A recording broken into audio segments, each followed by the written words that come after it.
Bonjour à tous, petite vidéo aujourd'hui pour vous présenter un outil de ma pratique quotidienne. C'est le système d'évaluation du comportement de l'enfant, 3e édition, le BASC 3. Donc le BASC 3 qui est sorti aux ECPA et donc qui va nous permettre d'avoir une évaluation des troubles émotionnels et du comportement de l'enfant et qui va nous permettre justement d'avoir un regard un peu plus précis avec les parents et avec l'enfant sur le fonctionnement comportemental et les capacités de régulation des enfants au quotidien. Alors, c'est une échelle qui est faite pour des enfants de 3 à 11 ans, avec des questionnaires spécifiques aussi bien pour les parents que pour les enfants.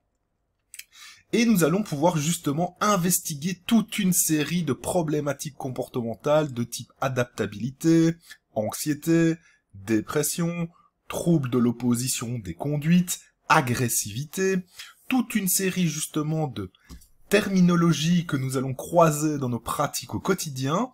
Et cette échelle va nous permettre justement d'aller chercher, dépister ces symptômes du quotidien, pour justement émettre nos hypothèses cliniques et diagnostiques qui vont nous permettre derrière de pouvoir creuser de manière spécifique nos hypothèses. Alors, les avantages clairement de cette échelle, c'est que aujourd'hui en francophonie, nous avons très peu d'outils justement d'évaluation des comportements. Évidemment, nous avons des échelles de fonctionnement exécutif, avec leur application au quotidien, mais nous avons au final peu d'outils réellement valides, bien fournis et surtout bien construits qui nous permettent d'avoir un regard précis sur le comportement de l'enfant au quotidien.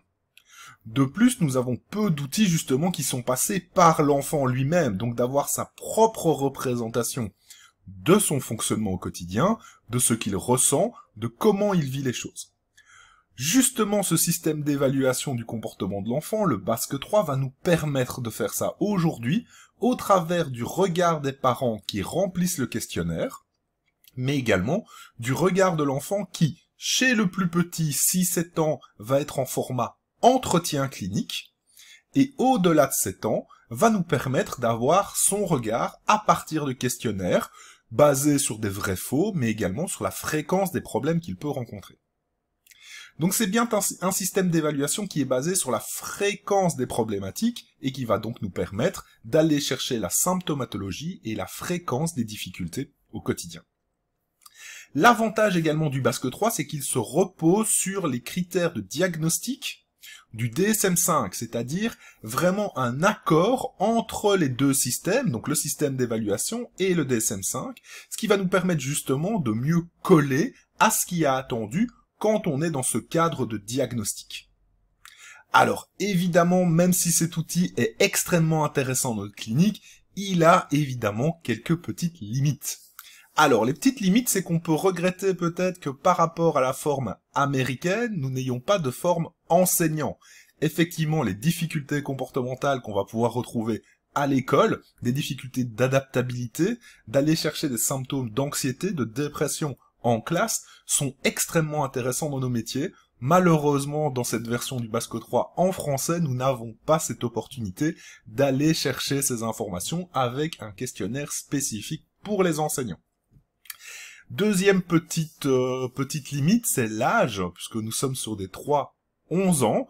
Malheureusement, encore une fois, vis-à-vis de la version américaine qui va jusqu'à 21 ans, on est un petit peu limité. Donc encore une fois, un outil qui ne sera pas disponible pour les adolescents, alors qu'à mon sens, la difficulté anxieuse, comportementale, adaptation, et ainsi de suite, est extrêmement prégnante à l'adolescence, et avoir un outil spécifique sur ces points-là serait tout à fait intéressant.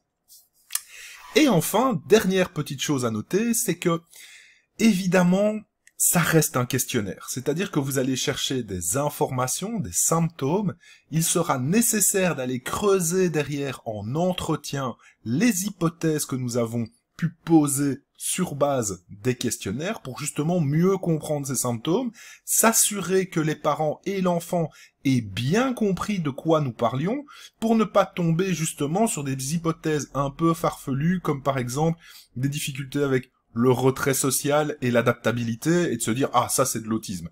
Bien sûr que non, on va aller creuser pour bien comprendre quelles sont les situations qui entraînent un retrait éventuel, des difficultés d'adaptabilité dans tous les milieux de vie ou pas, ou par rapport à des situations très particulières. Donc, en fait, sans être une limite, c'est aussi la question du professionnel derrière, de bien prendre l'outil pour ce qu'il est, c'est-à-dire un outil de dépistage et d'aide à la création justement d'hypothèses et d'aller vérifier certains éléments après de manière clinique. Donc un outil qui vient évidemment compléter la panoplie vraiment d'évaluation que nous pouvons faire au travers de questionnaires et d'entretiens qui vont se baser sur cet outil et qui vont nous permettre justement d'améliorer nos capacités à répondre aux informations des parents, des enseignants, mais également des enfants qui se posent des questions sur leur propre fonctionnement. Donc je ne peux que vous le conseiller. Personnellement, je l'utilise dans ma pratique clinique du quotidien. Je trouve que c'est un outil qui vient très bien compléter tout ce qu'on a pu avoir jusqu'à présent.